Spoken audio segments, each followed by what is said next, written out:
puertas, mire todos los lugares. ¿Se quiere escapar? Entonces venga, siéntese como la gente, no en una mesa. La mesa, las patas no están muy bien, se nos cae, ¿eh? Y por ahí no tenemos RT. Venga, venga por favor, adelante. Uy, realmente, como les decía, tenemos el privilegio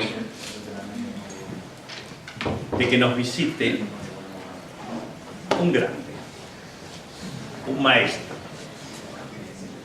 Y son maestros de la vida, que se van formando, por eso quiero que escuchen. Después hacen los comentarios. ¿Les parece? Que se forman desde abajo. No con... Mi papá me mandó a estudiar a Francia. Hay lugar, hija, está lleno de lugar. Si voy a tener que estar interrumpiendo acá. Mire, está lleno de lugar. Bien. ¿Qué es Fernando Troca? Yo creo que no debe haber acá nadie que no lo haya visto, que no sepa quién es Fernando Troca, por lo menos en su actividad de que sepan que es un masterchef, un chef, un gran cocinero. Pero Fernando, si uno lo tuviese que definir, es un señor con letras capitales. ¿Qué quiere decir letras capitales? Porque los otros días pregunté el preámbulo y no lo sabíamos. Letras capitales son las letras mayúsculas. Y eso es un condensado de cualidades que tiene una persona. Yo les dije que se formó desde abajo. Si bien vivían en el barrio norte, se cambiaron ahí para estar más cerca de una de las personas que lo marca en su vida, que es su abuela, que tenía una especie de pensión donde daba comida. Y él desde chico, a los 7, 8 años, está al lado de su abuela. Su abuela hasta le preguntaba qué cosas quería comer el día anterior. Él volvía de la escuela, a veces se traía algunos amigos, ¿cierto? Estamos hablando de la escuela, de su escuela primaria, obviamente, Su abuela Serafina lo marca y él lo dice muy bien. Hoy he visto que a algunos de ustedes le trajo el libro para que se lo hiciera, se lo publicara. Y si leen esa primera parte, sus palabras, se dan cuenta cómo lo marca. Tiene la desgracia de perder a su mamá a los 11 años. Son 3 hermanos, el menor, cuando él tenía 11 años, ¿no? El menor de los 3 hermanos. Después pierde a la abuela. Y él siempre quería, entra al secundario, no fue un brillante alumno, en el secundario, más bien todo lo contrario, cambia esto, lo otro, pero va cosechando amigos. Y acá hago un alto. Fernando es amigo de sus amigos. Eso que cuando uno puede tener algún bajón, porque nos pasa a todos, ¿no? Esto estar, nos hacen hasta juicio, así que imagínense todas estas cosas que uno tiene que atravesar. Y Fernando está. Hace muy poco desapareció alguien que nos vino a hablar, y que Mabel Dávila fue quien actuó ahí de moderadora, que nos vino a hablar sobre la cocina. Estuvimos hablando de cocina mediterránea, cocinó, hicimos degustación de vinos, etcétera, con los alumnos. Y este grande, Hugo Macchia, también, gran amigo, falleció hace un tiempo, muy joven. ¿Edad? 38.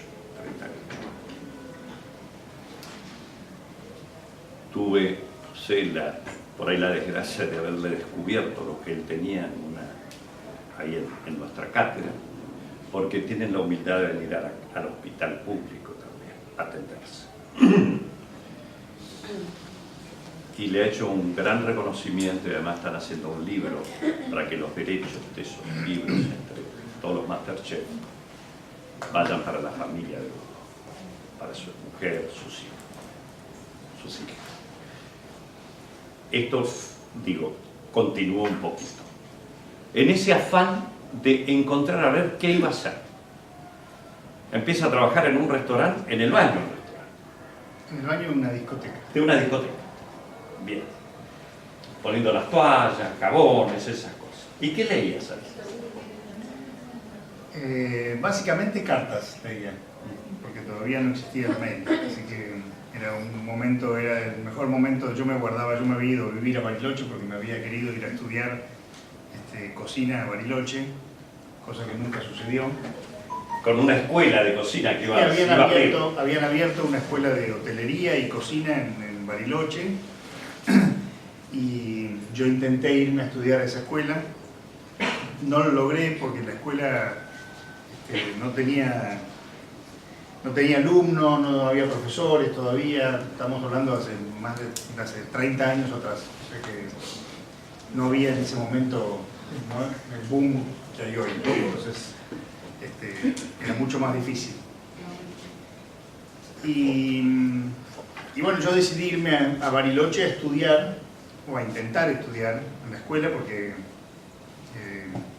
como bien dijiste, el secundario no se llevó bien conmigo, yo no me llevé bien con él. No encontraste tú.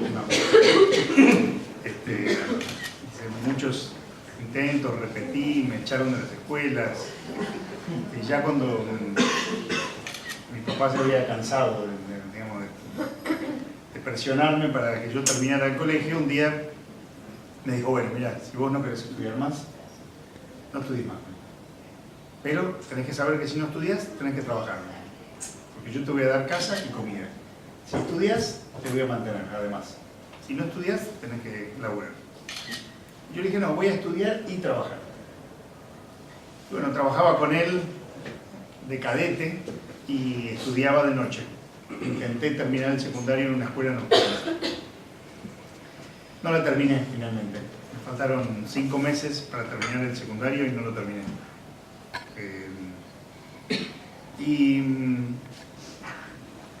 O sea, tenía problemas en la escuela, pero no tenía problemas con trabajar.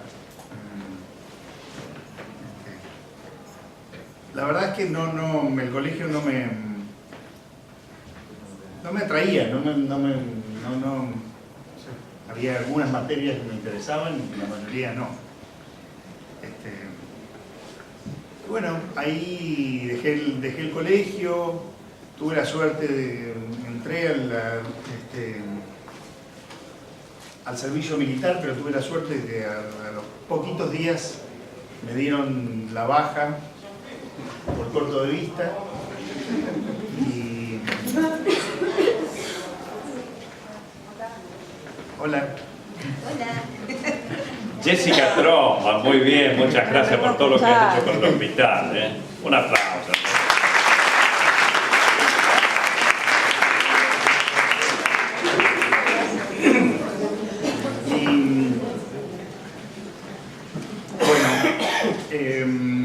Dejé entonces el secundario y... ¿Saliste del servicio militar? Y salí del servicio militar. Tuve la suerte de que estuve solamente 4 días en el servicio militar. Me había tocado aparte un número altísimo, estaba en la aeronáutica. Pero bueno, fue un año que los militares no tenían plata para mantener a los soldados y como hicieron una segunda revisación y me dieron la baja por no ver, por ser corto de vista. Entonces sentí que era un año que había ganado. Y dije, bueno, tengo que aprovechar este año en hacer algo, ya que zafé del servicio militar. Y bueno, ahí la madre de un amigo me dijo: mira, Fernando, acabo de leer en el diario que abrieron una escuela de hotelería y cocina en Bariloche. Bariloche es un centro turístico, entonces una escuela de hotelería tenía mucha...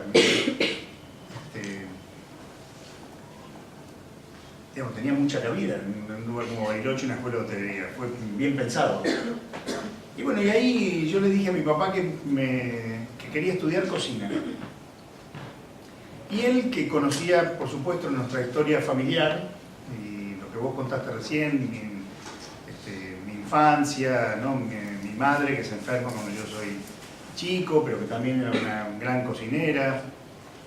Mi abuela, la mamá de mi mamá, con su pensión en San Telmo. Nosotros mudándonos a San Telmo y viviendo parte de nuestra infancia en San Telmo. Y yo almorzando en casa de mi abuela durante muchos años, todos los mediodías, y además quedándome en su casa 3 veces por semana.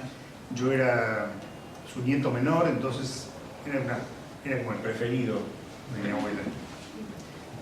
Mi abuela no tenía más hijos que mi mamá, entonces cuando muere mi mamá, mi abuela me toma a mí casi como su hijo.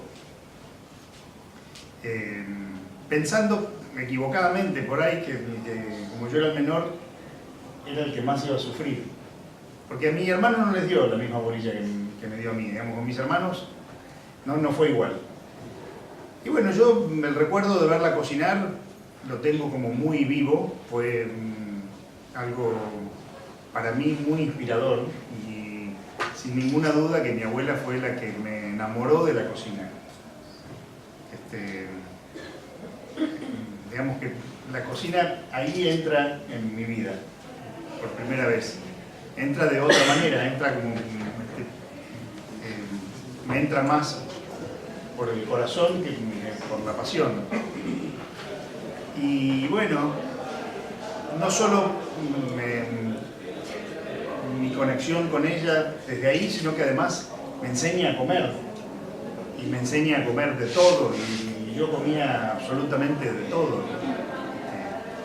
Imagínate que las abuelas, en ese momento, mis amigos que venían a comer a la casa de ella al mediodía que yo invitaba, muchos no comían verduras, no comían nada, y ella no.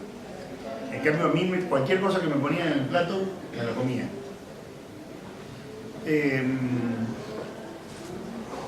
Bueno, esa fue como la primera, mi primer contacto con la comida.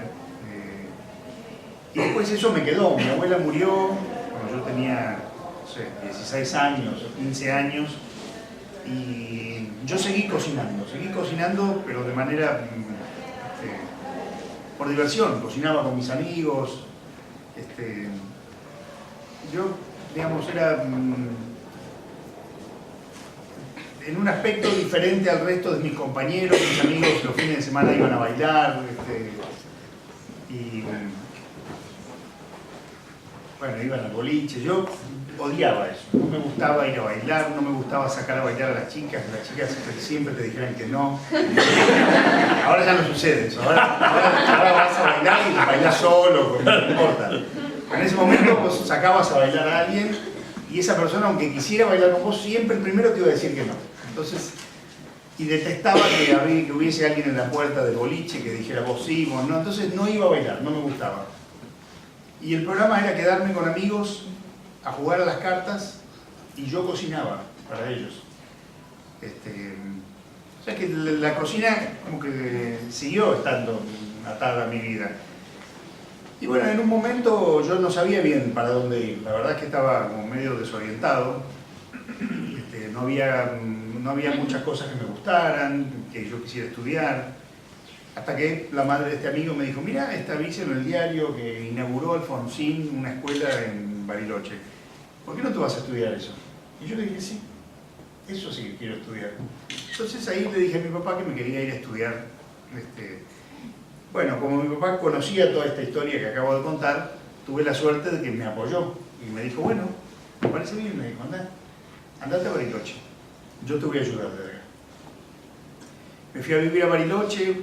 En mi familia me despidieron como si me fuera a vivir a la India. Yo todavía era muy joven y tenía 18 años y bueno, nunca había viajado, yo no había viajado ni en la Argentina, entonces era el primer viaje que hacía. Y me acuerdo que me tomé un tren desde Constitución y me llevaron carteles y me fui a vivir a Bariloche con este plan de estudiar cocina.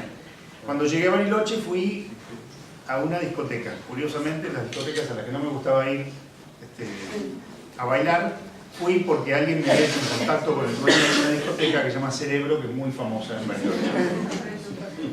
Habrán ido todos al viaje egresado. Como yo no tuve viaje egresado, no. Pero bueno, llegué a Cerebro y me atendió el dueño del lugar. Yo iba a verlo de parte de un amigo de él. Y el tipo, muy duro, pero muy bien, me dijo, bueno, ¿vos qué es lo que venís a hacer acá? Yo le dije, vengo a estudiar, pero estoy esperando que la escuela abra y mientras tanto necesito trabajar. Y él me dijo, bueno, yo te voy a dar trabajo. ¿Querés empezar hoy? Yo le dije, sí, ningún problema. Me dijo, bueno, vas a trabajar en el baño. Y bueno, le dije, bueno, trabajo en el baño. No sabía bien yo qué tenía que hacer en el baño, si limpiarlo.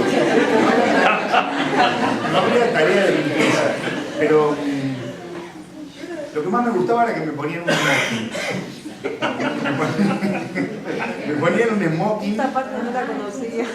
Me ponían un smoking, porque todos los que trabajaban en Cerebro estaban smoking. Entonces me ponían un smoking.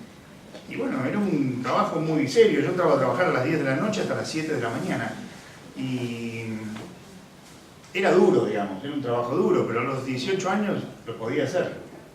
Yo entraba de smoking adentro del baño, me sentaba en un banquito chiquitito, un rincón, el baño era enorme, y yo vendía algunos souvenirs de Cerebro, y acomodaba el papel higiénico, no hacía tareas de limpieza.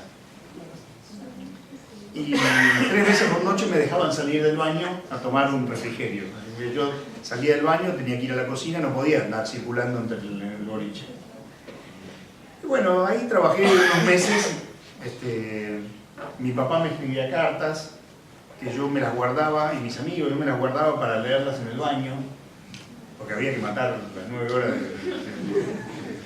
nocturnas ahí adentro.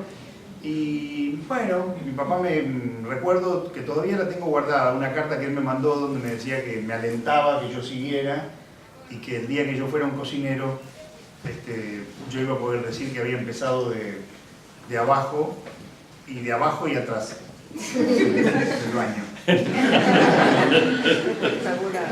Bueno, finalmente no entré en la escuela porque la escuela, después de muchos meses de estar ahí intentando entrar, no había alumnos, no había profesores, se había inaugurado por una razón política, pero faltaban,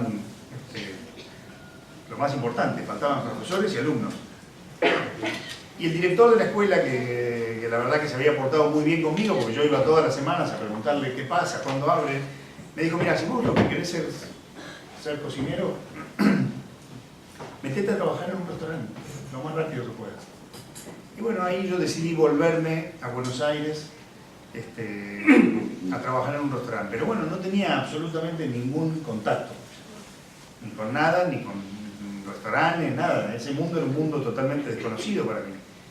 Volví y a la semana de haber llegado a Buenos Aires me encontré con un amigo que trabajaba en un bar, mejor dicho, en el bar de un restaurante que en ese momento estaba como muy de moda. Estoy hablando hace más de 30 años, estoy hablando en el año 87, 88. Era un restaurante del cual la gente hablaba mucho porque el chef del restaurante es un argentino, mitad argentino, mitad francés, venía de Francia.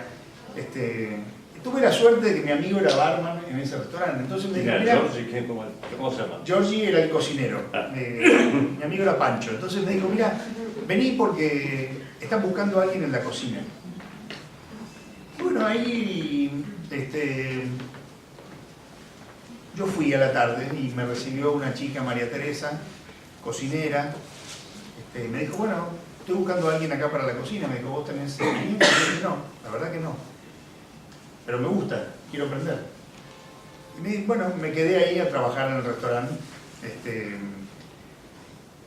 Ese fue mi primer paso en un restaurante. Esa fue mi primera experiencia trabajando profesionalmente dentro de un restaurante. Desde ese día hasta el día de hoy trabajo de esto y es lo que hago. Y es una de las pocas cosas en mi vida de las que estoy seguro. Digamos, estoy seguro que tengo 2 hijos y estoy seguro de que voy a ser cocinero toda mi vida. Después todo lo demás... Vocación, ¿no? Porque nosotros siempre decimos que puede haber profesión, pero vocación y pasión son fundamentales para conseguir las metas. Y ni que hablar si a todo ello se aplica una sana utopía, un poco más de los cánones que están marcados. Sana utopía. Entonces, yo me considero, y que siempre me creí y sigo creyendo, que de alguna manera fui muy afortunado con haber encontrado esto desde tan joven. Entonces, cuando uno tiene hijos, lo único que yo quiero es que a ellos les pase lo mismo. No importa qué, pero poder encontrar la vocación y poder hacer lo que a uno le gusta, tiene no tiene valor, no hay cómo medirlo. Es algo que, por supuesto que hay momentos que tengo más ganas de cocinar que otros, y hay momentos que mi profesión me cansa, pero es lo que voy a hacer siempre, no tengo ninguna duda de eso. Y además soy feliz haciéndolo. Yo ya lo creo. Y como decíamos antes, porque Jesse llegó un poquito tarde, es muy amigo de sus amigos. Es un señor, realmente. Doy fe. Te quería preguntar por 3 personas muy conocidas en el ambiente que se han destacado en su momento, y bueno, algunos siguen teniendo vigencia, que son Francis Mallmann, tu relación con él, Gato Dumas, y a nosotros que nos gusta degustar, valga la redundancia, y estamos trabajando en vino y salud, que ahora vamos a festejar Paso el Chivo, los 25 años de la paradoja francesa.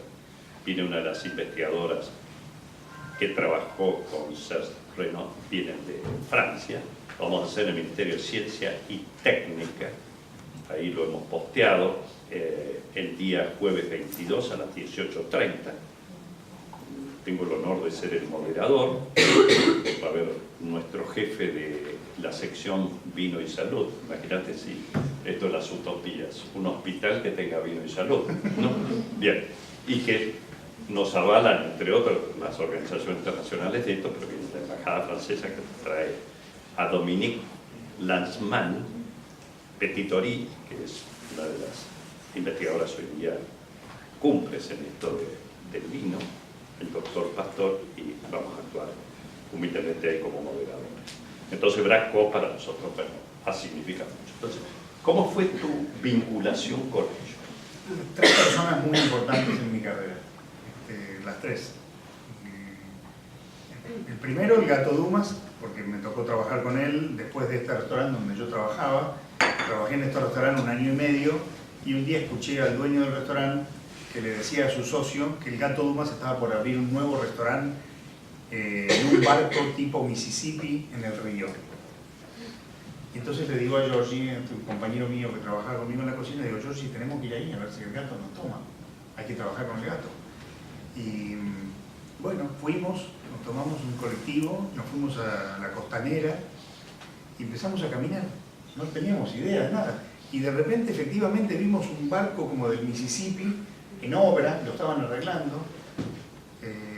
Entramos, había una escollera que llegaba hasta el final, como, no sé, 1000 metros para adentro, 500 metros. Y efectivamente nos dijeron: sí, es un restaurante que va a abrir el Gato Dumas. Va a abrir acá este barco como salón de fiestas y restaurante, y va a abrir al final del muelle otro restaurante. Entonces dijimos: bueno, y queremos ver si podemos trabajar con él. Bueno, no estaba ahora el gato, dice: no, había obrero. Entonces dejamos nuestro teléfono, imagínate, no había ni celular, y nos fuimos. Y a los 2 días me llaman por teléfono que el gato quería tener una reunión con nosotros. Y fui al restaurante que él tenía en La Recoleta y tuvimos una entrevista con él. Bueno, imagínate, yo estaba temblando, para mí era una cosa, no podía creer que habíamos caminado hasta encontrar un barco con una garita, y de repente estábamos sentados en el restaurante del gato con el gato delante nuestro. Para hacerla corta, el gato nos ofrece trabajo como jefe de cocina de su restaurante. Yo tenía 1 año y medio de cocinero. Entonces digo: ¿pero ustedes se animan a ser jefe de cocina? Y yo lo pateo a mi amigo, a Georgie, porque Georgie empezó a dudar. Y yo le digo: sí, claro, le dije, sí, ¿vos nos ayudás? Si usted nos ayuda, le dije, por supuesto. Y bueno, trabajamos con él, ahí nos fuimos del restaurante, el dueño del restaurante no nos habló durante un año, porque nos habíamos ido a trabajar con el Gato Dumas, los dos juntos, y trabajamos con el Gato en la Recoleta y finalmente inauguramos el restaurante, este restaurante que estaba ahí en la Costanera.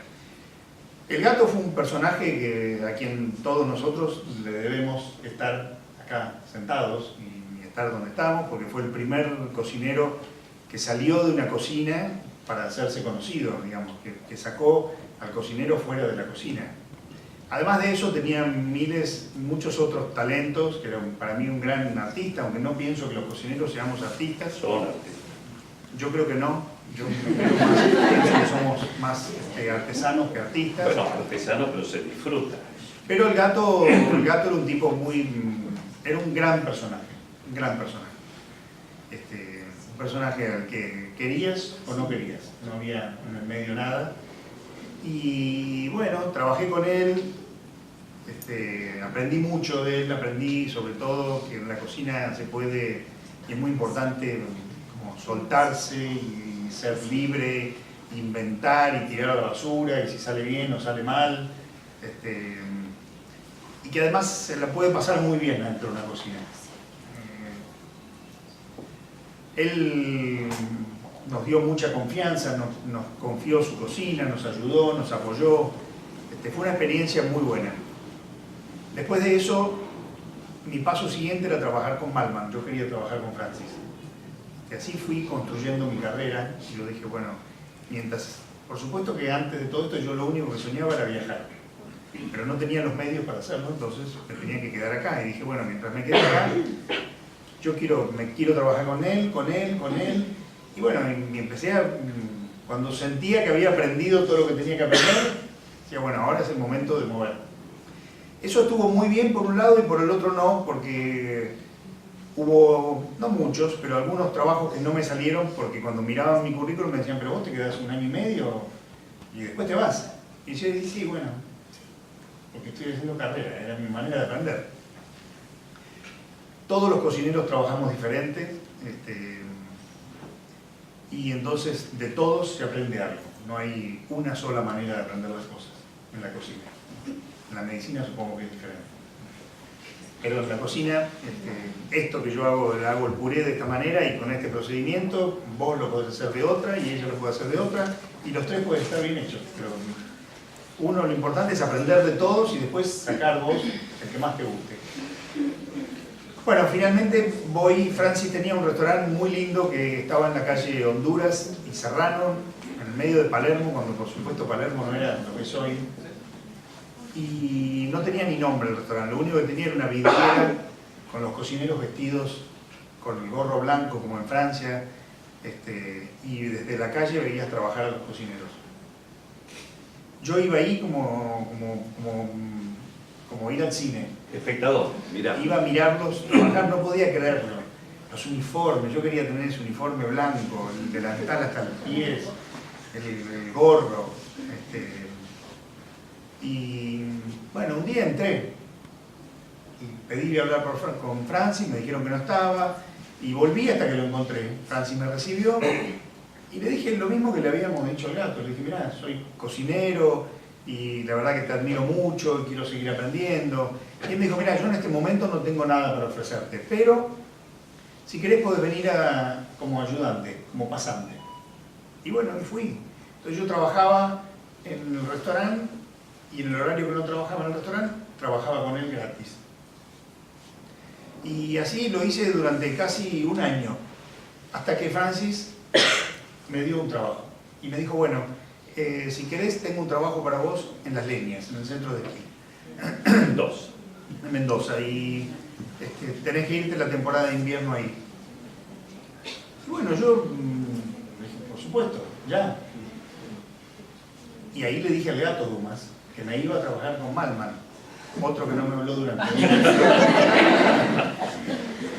Se enojó mucho el gato, me acuerdo, y se enojó.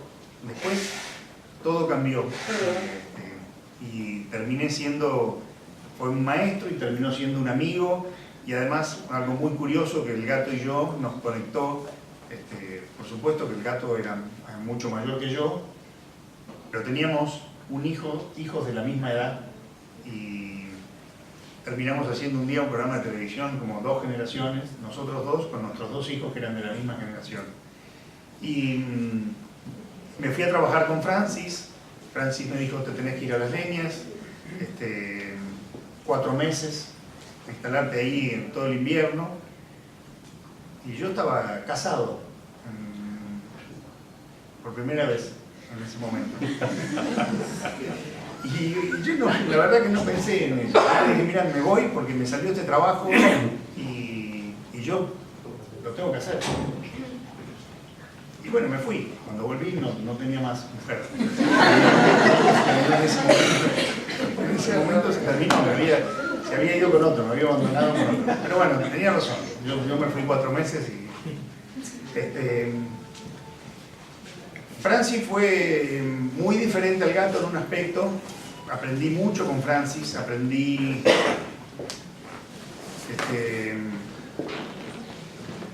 técnica, aprendí lo importante de la limpieza, el orden dentro de una cocina, el buen gusto. Francis eso lo maneja muy bien.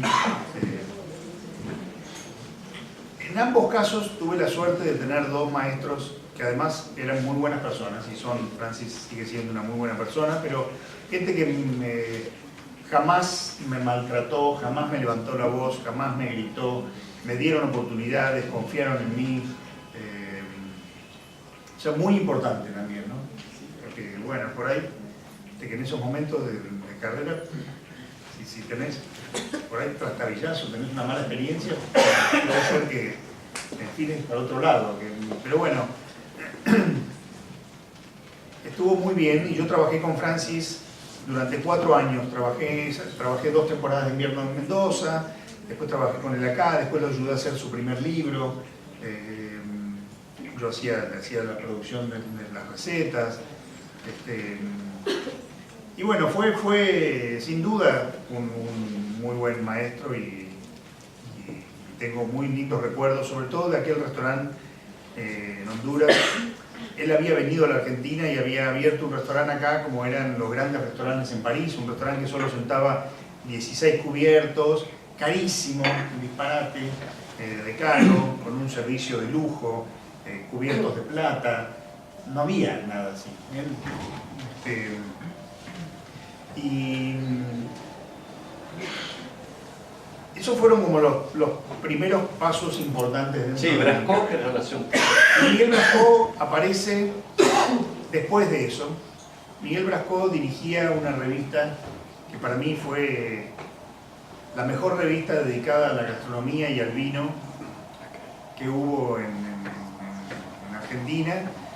Se llamaba Cuisine Man, que todavía sigue estando, pero él con su mujer, que era una japonesa, Lucila Goto, fundaron esa revista. Y era una revista espectacular, que hablaba sobre vino, cocina y viajes. O sea, los viajes siempre relacionados con la cocina y el vino. La primera nota que a mí me hacen en un medio gráfico, la primera foto en donde yo salgo en una revista, fue Miguel Brasco. Yo trabajaba en un restaurante en Pinamar, y Miguel Brasco estaba haciendo como un relevamiento de los restaurantes de los restaurantes del verano, y entra al restaurante de casualidad. Entonces, ni lo vimos nosotros. Vino un camarero que trabajaba con nosotros, que solo como un dato de color, era Humberto Tortonese.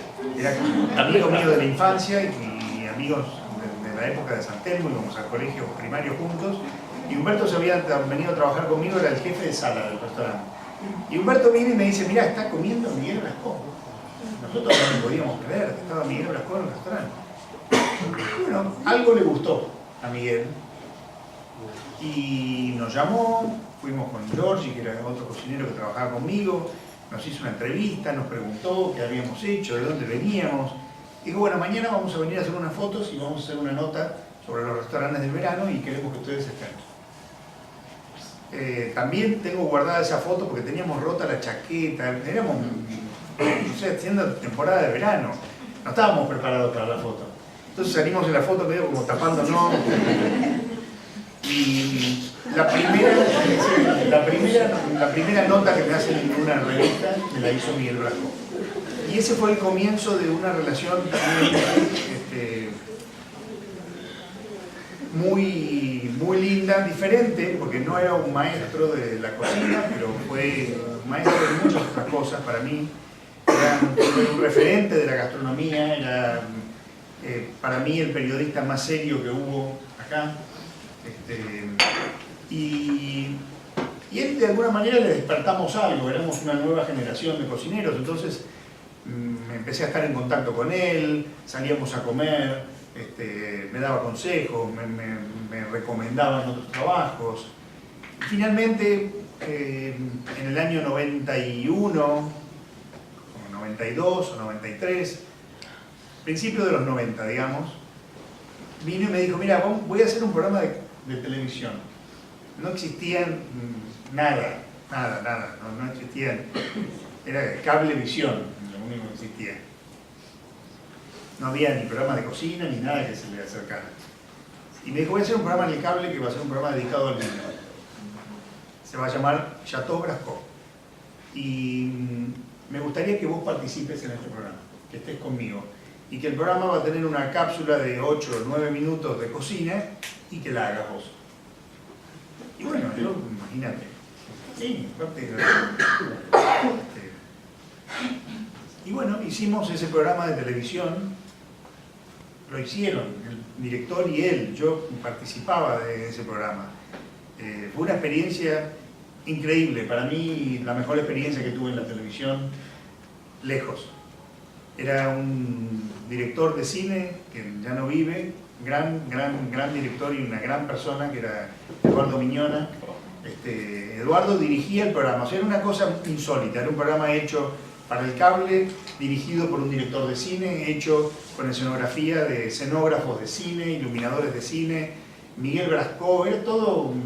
Y el programa era un delirio porque Miguel Brasco, dentro de toda su sabiduría, porque era abogado, poeta, dibujante, escritor, obviamente, periodista, además de todo eso, era delirante. Y el programa era eso, era espectacular. La presentación del programa, éramos él y yo caminando como en un castillo que nos perdíamos, unas cosas de locos. Hoy sería un programa todavía de avanzada, si lo viéramos. Él hablaba de vino, casi todo el programa, enseñaba a tomar vino. También estamos hablando de un momento donde no se hablaba del vino acá. Él hablaba pero ahora en tu viaje y todo podés decir que hay una cátedra universitaria, ahora sí, de clínica, que hasta a los alumnos se les enseña a degustar, ¿no? Y tienen, ahora sí, digo, y se cocina y se come. Pero en aquel momento no se hablaba del vino y mucho menos del vino argentino. Eso, chácate. Entonces él hablaba del vino argentino y durante todo el programa él escuchaba voces y tenía como, creía que había fantasmas. Mirá lo que era la locura del programa. Y había un bloque del programa que era la cocina. Entonces era una cocina y yo cocinaba. Y él estaba sentado al lado mío.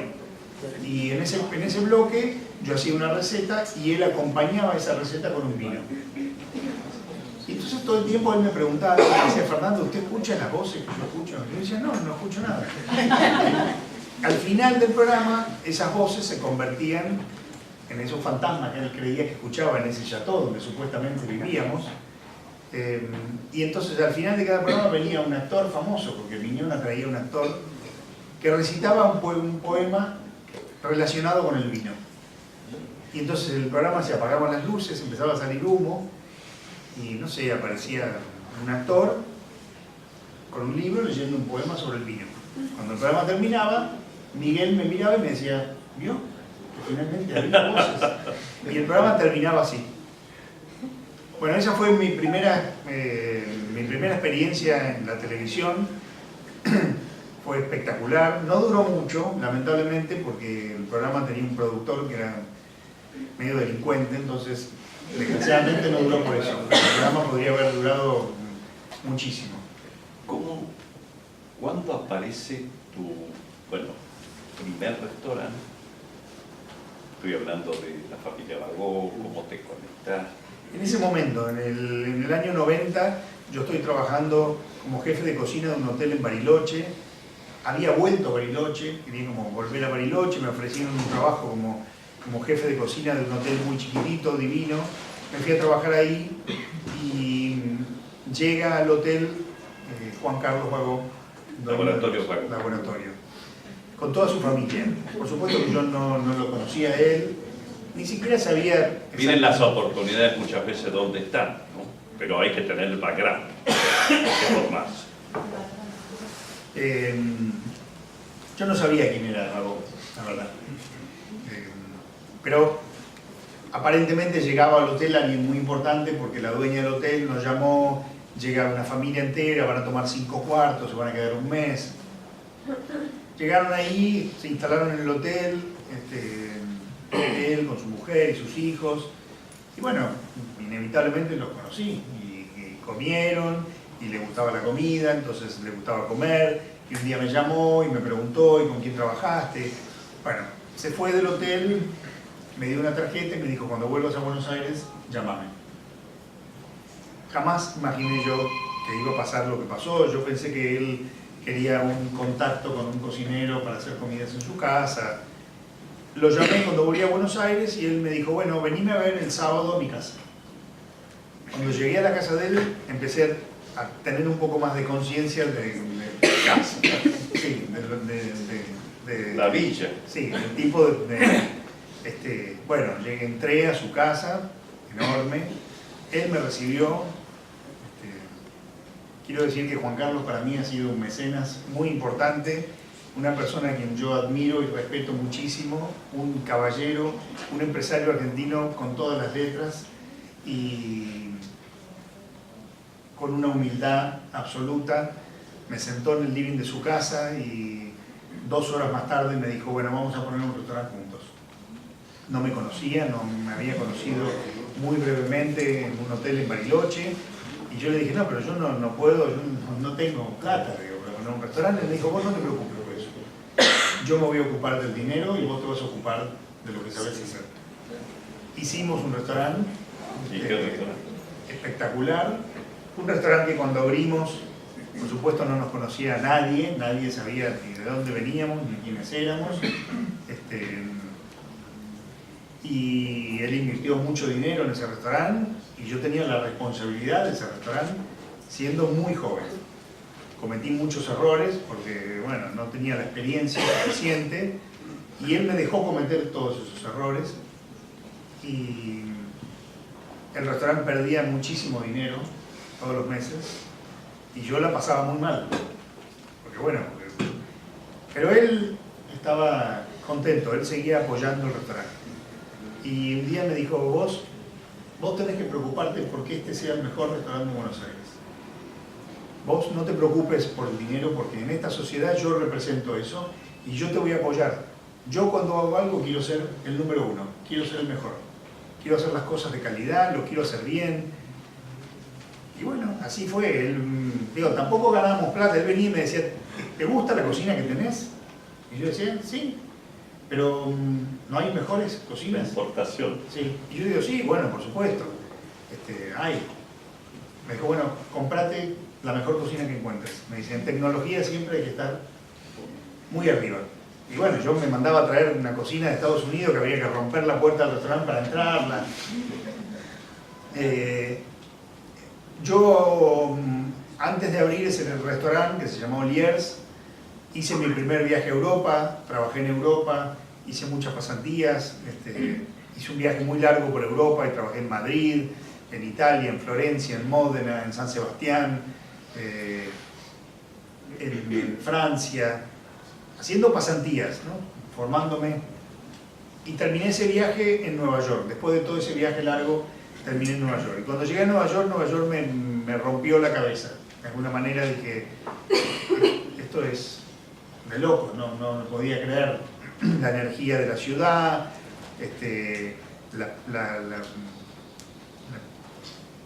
lo multicultural de Nueva York, las cocinas étnicas. Yo no me volví loco. Y bueno, me fui de esa ciudad, me fui de Nueva York, después de haber hecho un viaje por Europa muy largo, muy bueno, muy enriquecedor. Dije, yo algún día me voy a venir a vivir acá. No era ese el momento porque yo estaba por abrir un restaurante con Juan Carlos Bagó. Abrimos el restaurante, como dije recién, empezó siendo un restaurante más en Buenos Aires, a quien nadie conocía, pero lentamente la gente fue llegando y lentamente fuimos ocupando un lugar importante dentro de la gastronomía en Buenos Aires. Por supuesto que no es un dato menor que yo tenía el apoyo de ellos para eso. Era un laboratorio para mí también. Para mí era un laboratorio. Yo probaba, me equivocaba, volvía a hacer. Finalmente Lier llegó a ser uno de los 3 o 4 o 5 mejores restaurantes de Buenos Aires y habíamos logrado lo que él quería, que era eso. Y después de 5 años de trabajar ahí, yo un día dije, bueno, yo me quiero ir a vivir a Nueva York. Y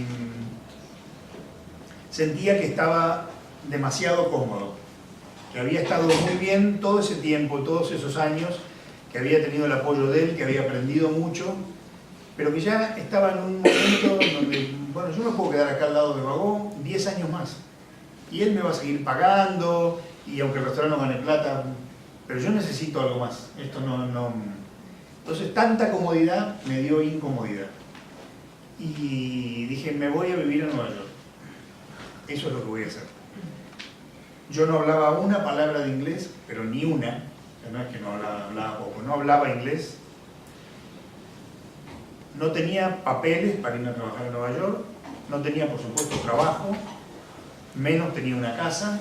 Y además de eso tenía otra mujer y ya un hijo. Pero dije, no sé, no lo pensé mucho. Hice una feria americana, vendí mi ropa, vendimos todo lo que teníamos, vendí mi auto. Y lo más difícil fue decirle a él, a Juan Carlos, a Bagó, que me iba. Y me senté con él y le tuve que decir, le dije, mira, me voy. Y me voy a dejar el restaurante. Bueno, y él, la verdad que me dijo, mira, si vos tenés un sueño, yo no quiero ser el que te lo corte, me dijo. Pienso que no entiendo por qué te querés ir allá. Y yo le dije, bueno, cuando tus hijos se recibieron, le dije, vos los mandaste a hacer un máster a Estados Unidos. Y yo me quiero ir a hacer un máster. Nada más que me la tengo que arreglar a ver cómo lo hago. Y bueno, y él me dijo, bueno, yo no te voy a cortar ese sueño. Entonces yo dije, no cierres el restaurante. Y él me dijo, voy a ver, me dijo, pero este proyecto era entre vos y yo. Si uno de los dos se va. Y él cerró el restaurante. 6 meses después lo cerró. Pero yo todavía hasta el día de hoy tengo una muy buena relación con él. De hecho hay un capítulo del libro que yo se lo dedico a él. Y yo me fui a vivir a Nueva York. Primero viajé solo. Vos hablaste de la amistad y yo hago mucho culto de la amistad porque para mí es algo que me mantiene y me sostiene mi vida. Y llegar a Nueva York donde tenía grandes amigos y tengo grandes amigos, sobre todo una pareja de amigos que fueron los que me recibieron y me dijeron vení, llegá, quédate en casa. Y bueno, yo llegué ahí y así, como les cuento, sin nada, con un poquito de plata ahorrada, nada más. A la semana ya estaba trabajando en un restaurante argentino. Y bueno, trabajé ahí, no era el restaurante en el que yo quería trabajar, yo no me había ido a Nueva York para hacer milanesas y con papas fritas, pero al mismo tiempo me di cuenta que era muy importante empezar a entender la ciudad. Yo era un cocinero medianamente conocido en Buenos Aires, porque habíamos tenido un restaurante reconocido, pero en Nueva York no era absolutamente nadie. No solo no era nadie, sino que era un indocumentado, no hablaba el idioma, se tenía todas en contra. Pero bueno, salió todo bien. No sé, a veces también un poquito de suerte ayuda. Yo tenía esa misma fuerza que tengo hoy para salir adelante y yo había ido muy con una idea muy clara de lo que quería hacer y no lograba encontrar el camino, porque me empecé a dar cuenta cuando estaba allá que no era fácil, no me iba a poder quedar si yo no estaba legal, yo no me quería quedar ilegal porque estaba con mi familia, y en el medio de todo eso me caí un poco y dije, me voy a tener que volver a la Argentina y no voy a haber podido lograr nada de lo que yo vine a buscar acá. Yo no quería irme de chef en un restaurante, yo quería ir a trabajar, yo tenía, no sé, como tenemos muchos, ¿no? No sé, Jesse seguramente sus ídolos en la moda, yo había 5, 6 o 7 cocineros en New York con los que yo quería entrar a trabajar con ellos. Y después me di cuenta que eso iba a ser imposible, porque ninguno iba a tomar a un cocinero argentino que no hablaba inglés, que no tenía papeles. En medio de todo eso surge otro personaje, que es un francés, Frédéric, que estaba justo abriendo un restaurante de cocina latinoamericana. La cocina latina estaba como empezando a estar un poquito de moda en ese momento, y él buscaba un chef latinoamericano. Y un amigo me dijo, anda, tenemos una entrevista con él, yo lo conozco. Yo le dije, pero yo no puedo ir como chef de restaurante, no hablo inglés. No importa, tenemos una entrevista. Y tuve una entrevista con un traductor, con un amigo mío que hablaba por mí, y el francés, yo lo que tenía una carpeta armada con todo lo que ya había hecho en Buenos Aires. Había hecho un programa de televisión con Miguel Velasco, había tenido un restaurante, había ya varias notas. Eso me ayudó mucho. Y bueno, y él se sentó conmigo. El francés, me acuerdo que miró mi carpeta, yo tenía más una carpeta, y me pregunta, a través del traductor, me dice, ¿por qué te fuiste vos de Argentina? Si tenías todo esto. Entonces le digo, preguntale a él por qué se vino de Francia para acá. Y entonces me dice, yo me vine de París a Nueva York, porque Nueva York era una ciudad que me excitaba mucho. Y dije, bueno, por la misma razón yo me vine acá. Entonces él me dijo, bueno, venite el jueves. Él tenía otros 3 restaurantes. Y este restaurante todavía no habían empezado la obra. Venite el jueves y cociná algo, me dijo, lo que vos quieras. Yo voy a hacer un restaurante de comida latina. Yo le dije, no, pero yo no hago comida latina. Me dijo, ¿cómo? Pero venís de Argentina. Sí, pero le digo, Argentina no es América Latina, pero en términos gastronómicos no es América Latina, es Europa mucho más que... Dije, pero no te preocupes, yo me animo igual. Entonces yo hice una lista y empecé por Nueva York, conseguí de todo. Entonces dije, bueno, hice una lista de todos los ingredientes de la cocina latinoamericana que yo tenía a mi alcance. Y dije, voy a hacer una comida hecha por mí con los ingredientes de la cocina latina. ¿Y qué hiciste? Bueno, hice algunas cosas argentinas, le hice empanadas, hice un chimichurri, pero después usé pescados de Chile, usé papas peruanas, chiles mexicanos. Llené 6 o 7 platos, él comió con sus inversores. Yo estaba tranquilo ahí porque me sentía bien, yo en la cocina no necesitaba hablar el idioma, estaba haciendo lo que yo sabía hacer. Bueno, terminaron de comer, él me llamó a la mesa, yo fui muy nervioso, me senté en la mesa, porque bueno, a ver si le había gustado o no la comida. Estaba él, estaban sus inversores. Y me dijo, bueno, Fernando, te quiero decir que vas a ser el chef de nuestro restaurante. Wow. Y bueno, ahí yo me acuerdo que salí corriendo por la calle, gritaba, estaba como loco, no podía creer, porque todo en un minuto había cambiado rotundamente. Yo estaba ya empezando a pensar que me iba a tener que volver porque no quería quedarme ilegal. Habían pasado ya 6 meses de que yo había llegado a la ciudad, y de repente había alguien que me decía que me iba a contratar y me dijo, mañana vas a llamar a este abogado, él te va a hacer los papeles. Y bueno, y así fue, y trabajé con él, abrimos ese restaurante. Fue una experiencia increíble para mí, posiblemente fue el momento más creativo de mi vida.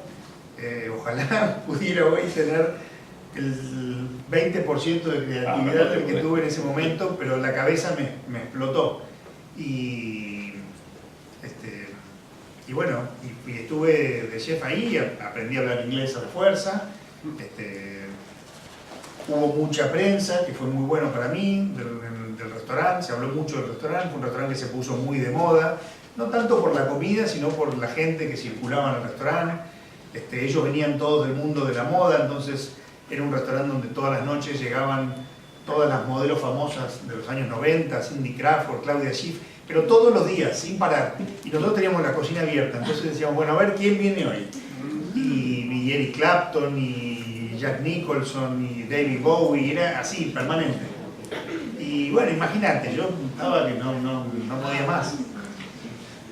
Después, como todas las modas, pasa y se empieza a caer, y en el momento que se empieza a caer, yo decido volverme a la Argentina para abrir nuestro restaurante Sucre.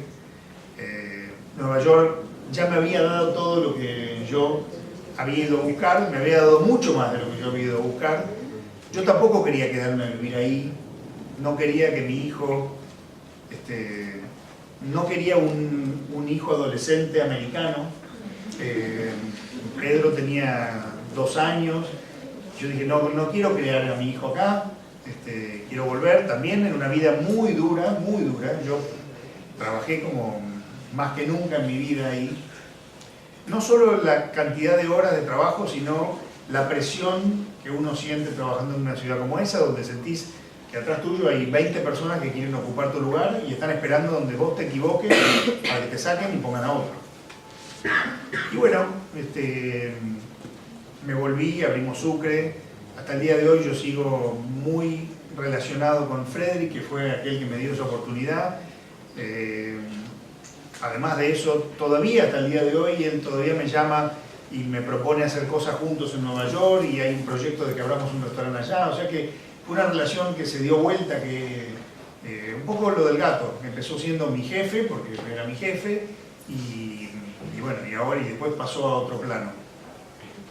Como se nos va a acabar dentro de un rato el tiempo, que yo después tiene otra materia, y para nosotros es un gusto. Fernando vive arriba de un avión, prácticamente, además está en Londres trabajando también. Ya no, pero, no, bueno, pero sí, trabajé durante casi 9 años. 9 años, bien. ¿Cuáles serían, si tuvieses que nombrar, los platos emblemáticos tuyos? 3 platos emblemáticos. El arroz. Y después... El arroz. El risotto con osobuco, seguramente. ¿Quién te marcó el risotto con osobuco? Mi abuela. Yo lo sigo haciendo hasta el día de hoy. Digamos, esta noche lo van a comer. Hoy lo comemos. Esta noche lo comen. Que no me invitaste, me acaba de invitar el chef. No, lo convoqué. No me convocó. Yo ni invito, te digo, mis Es verdad, socios yo no le dije. tiene lugar Pato y Paula, hoy se quejaron. Bueno, Le dije. entonces, Yo vamos. Le di lugar en nuestra mesa. Genial, yo voy a UPA tuya. Si No, si como parado, si no, no hay problema. Bien, no. Su abuela Serafina era uno de los platos que hacía y él... Yo lo reinterpreté. Mi abuela me hacía un arroz con osobuco y yo después reinterpreté eso porque no tenía la receta, pero una especie de homenaje a mi abuela. Yo aprendí a hacer el risotto y la pasta en Italia cuando trabajé en Italia. Y el risotto es un plato que hago desde hace casi 30 años. Y que ese risotto, hago mucho, pero ese me acompaña desde hace muchos años. a mí me gusta el risotto negro, que una vez hiciste en tu casa. Sí, está bueno. Parece más paella que Me risotto. encanta. Mavi, que a vos como, además de todo lo que haces como ama de casa, ¿qué le preguntaría? Ay, tenemos... Danos Estoy la con- receta al tiradito que nos dio. No, usás el guiso de lentejas. ¿Cómo lo haces? ¿Lo haces con arroz y lentejas o con papas y lentejas? Ni con arroz ni con A papa. ver cómo lo haces. Bueno, a veces... No, con arroz no. En todo caso puedo combinarlo con arroz después. Bueno, tengo ese problema. En mi casa yo lo hago con papas y bien a la gallega. Bien Con papas lo hago... con chorizo y Sí, panceta. sí, sí, lo hago con Estoy todo compitiendo eso. con el colegio que les ponen arroz en lugar de papas. No, bueno, le ponen arroz para inflarlo un poquito más. Pero normalmente no lleva arroz el guiso ¿Cómo de lo hacemos? lentejas. Yo lo hago... Iba a ser jurado, ¿no? De la locreada. Le pongo panceta ahumada, le pongo las ribs del cerdo, pongo chorizo colorado, cebolla, zanahoria, morrón. ¿El tomate le pones? A veces le pongo tomate, a veces A mí me no. parece que el Tomate lo va con la pongo un poquito lenteja. más ácido. Sí. Cocino todo eso. Vamos a hacer una competencia de quién hace ¿Cuántas mejor horas, el no? de ¿Cuántas lentejas. horas? No, una vez que las lentejas están remojadas, las lentejas se cocinan en 20 minutos. hay que cocinar un rato antes todo lo demás. Yo hago trampa, meto la casa. No, bueno. ¿Entendés? ¿De lentejas? Ay, No No. tenemos tiempo, las No, mami, no, trabajamos si no tenés tiempo, no. ¿Quién le quiere hacer preguntas? Yo después voy a hacer una brevísima síntesis. Preguntas, miren, lo tenemos acá. ¿cómo? Asado, ¿vas así? Sí, por supuesto, ¿cómo no voy a hacer eso? No, es un asador de primera. Lo vamos a llevar allá cuando hagamos. Me he invitado a su casa y he tenido el gusto de que hagan asado. Destaca la parrilla. No, parrilla más que destacar. Destaca hay que tener lugar y la parrilla. ¿Y cuáles serían los tips? 3 tips, 4 para el asado. Es muy personal eso porque viste cómo es. Si hablamos de asado en Argentina, cada uno tiene. Sí, pero leña o carbón. Cuando tengo tiempo y me gusta más la leña que el carbón, me da otro perfume. Pero digo, puedo hago asado con carbón sin ningún problema, ¿no? Carbón no. Yo, por ejemplo, a diferencia de mucha gente, salo la carne, la saco del frío 3 horas antes, la dejo en temperatura ambiente y la salo 1 hora y media o 2 horas antes. Cocino primero el hueso, mucho tiempo, y después lo termino del otro lado. Pero no sos de esos así tipo Como el temblorosos que van dando vuelta uno, vuelta uno. Bien. ¿Alguna salmuera, algo que sea para el asado? Sí, a veces hago salmuera, no, a veces pongo. Tengo un amigo que me manda a veces unos costillares así espectaculares y los tiro adentro de una salmuera 2 días. Sí, ¿Dos se llama, días? es una técnica. Se llama un brine. Es como una salmuera porque es agua, sal, pero además lleva ajo, hierbas, laurel. Tirás la carne ahí. Un día puede ser también, un día mínimo. La sacás, la secás y la cocinás y queda espectacular. Yo también lo voy a probar. Son 10 gramos de sal por litro de agua. Y después le metés lo que quieras, romero, tomillo, laurel, ajo. Pregunta, ¿hay que hacer? Sí, ¿Sos de esas personas que está comiendo algo y está pensando en lo que va a comer después? sí, soy un comedor compulsivo. Pero gracias a Dios lo tengo al doctor Guillermo. Estoy en pánico de que en cualquier momento el doctor empiece a decirme, bueno, mira Fernando, esto y esto, ya no vas a poder comer más. De hecho, la semana pasada estuve en su consultorio, que me tengo que ir a hacer un estudio, y me dijo, ¿estás comiendo muchas harinas? Y le digo, sí. Y yo ya empiezo a pensar que me las va a cortar en cualquier momento. ¿Otra pregunta que le quieran hacer? Sí. Quiero saber, ¿en su caso usted cocina elaborado todo el tiempo o es una persona normal? No, en mi casa cocino mucho y cocino como una persona normal. No sé a qué te referís con Pero normal. Un arroz. Sí, lo que pasa es que para mí cualquier cosa que haga la disfrutar. es para hacerlo bien. No es que sí como pastas con salteadas con ajo y brócoli, pero la pasta tiene que estar al dente, tiene que tener, o sea, cocinar así nomás no quiere decir cocinar mal. Es lo mismo hacerlo bien que hacerlo mal.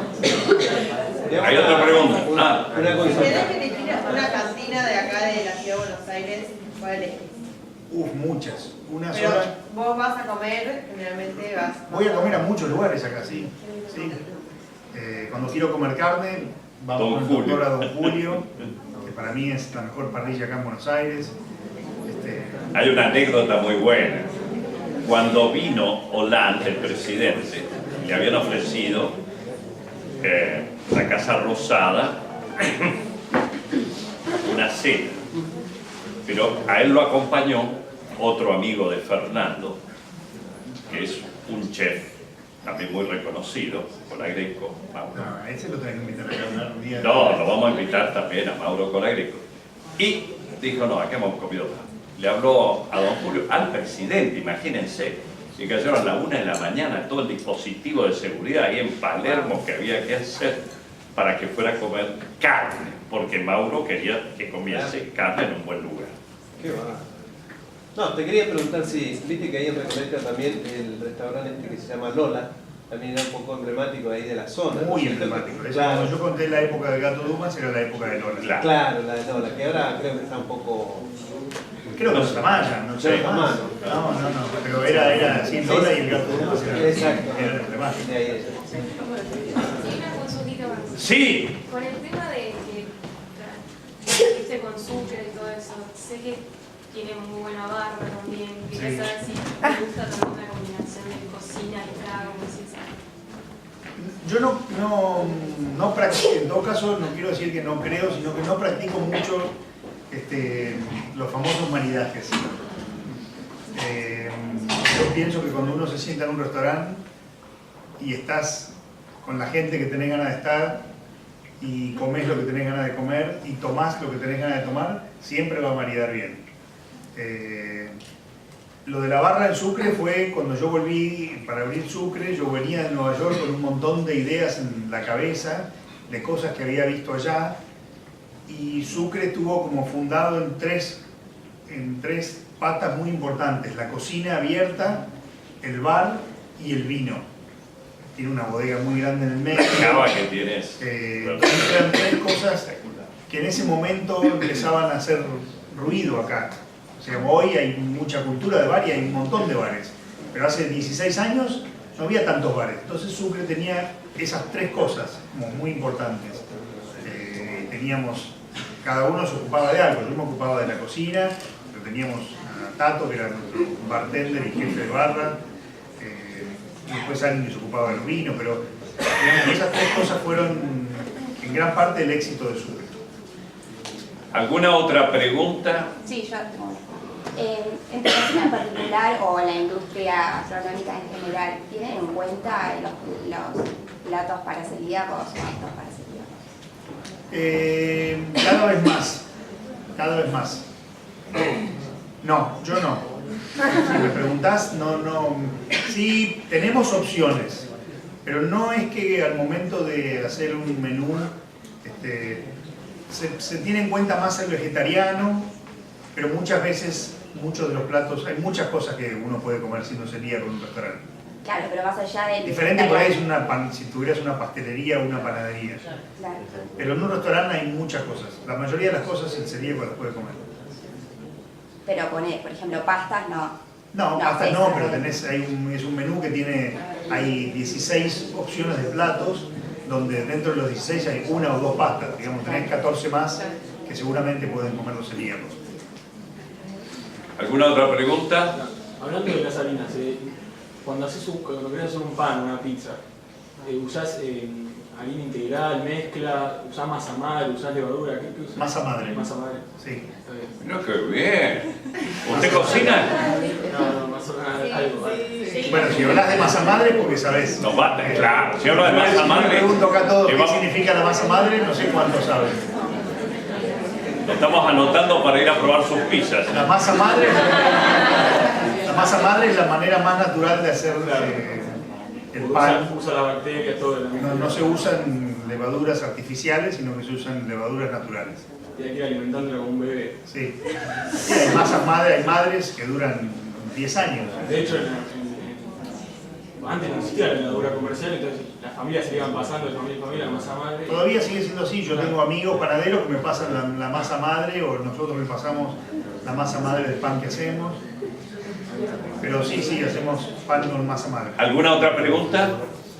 Sí, yo les dije... Sí, adelante. ¿Cuál es su comida favorita? Si me tiene que decir una. Y me gusta mucho la comida italiana a mí. Me gusta mucho la comida italiana. No, no solamente. A ver, ¿alguien se anima a hacerme una brevísima síntesis? ¿Qué les transmitió hoy Fernando Troca, el hombre, el ser humano Fernando Troca? A ver usted, ¿para usted qué? ¿Qué le transmitió, por ejemplo? Que no hay que dejar pasar las oportunidades, hay que saber aprovecharlas y a veces hay que arriesgarse en la vida cuando uno no está seguro. Muy bien. Muy bien, arriesgarse es muy Otro. importante.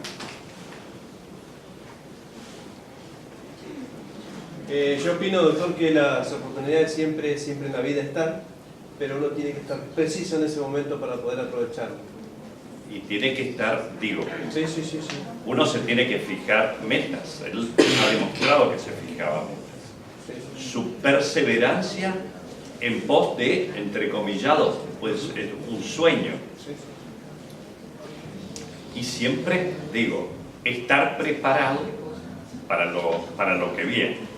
Y como su papá muy bien le dijo, empezó de abajo y de fondo, ¿no? Desde el baño, ¿no es cierto?, a donde llegó hoy. Es uno de los grandes, pero recalco, porque lo conozco más allá de paciente. Es un ser solidario, amigo de sus amigos, y lo reitero esto, amigo de sus amigos. Es respetado en un ambiente donde a veces uno escucha que se tiran algunos dardos entre uno u otro. Es respetado. Por eso yo digo, es señor con letras capitales. La templanza, porque hay que tener templanza, ¿no? Las cosas. Fue atrás de un sueño sin documentos para estar en el entrecomillado gran país del norte, sin manejar la lengua, que ahora la habla a la perfección. Habla porque ha trabajado además 9 años en Londres, así que bueno.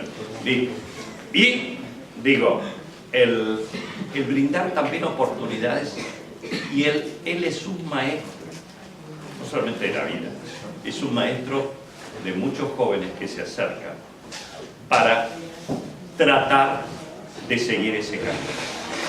Por todo esto, les agradezco la presencia y el aplauso muy fuerte.